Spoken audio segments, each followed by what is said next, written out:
The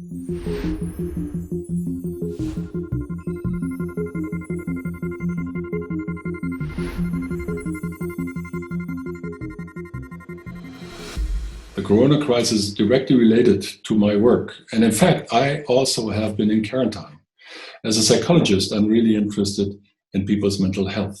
And it turns out that we are able to predict how well people are able to cope with a crisis. This is important because then we can help people not only to cope better, but also to work better with our government's measures. And by doing this, to prevent loss of life and future anxiety and depression. Turns out that the best predictor of positive responses is something that we call positive mental health.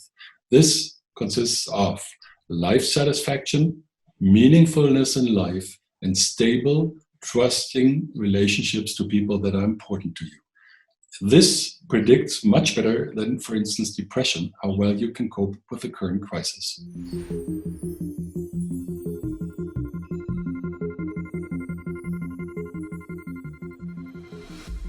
I hope that we will be able to learn from the crisis. However, I'm a little bit skeptical. We have already dealt with other crises, and it is quite amazing how much we've forgotten. For instance, HIV. How many people are practicing safe sex? What about the climate crisis and so on? So I think our response will depend very much on whether this is a singular event or whether it will come back in waves. If it comes back in waves, then we will maybe have a more lasting consequence. If this comes and goes very quickly, I'm afraid we will not learn as much as we should learn.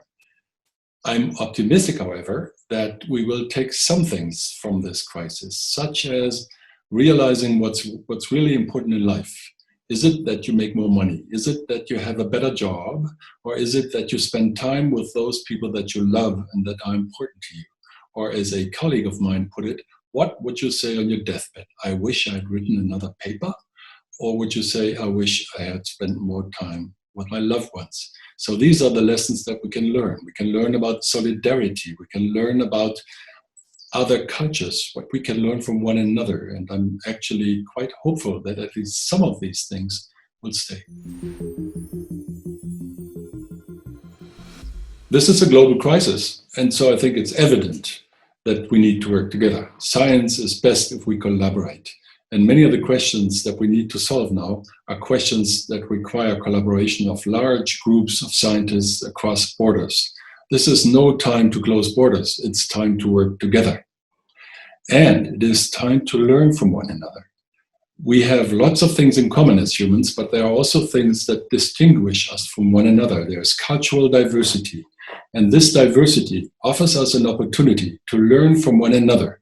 I would very much hope that we can overcome ethnocentric arrogance and really learn from other cultures. For instance, East Asian cultures who have done so well in dealing with this crisis.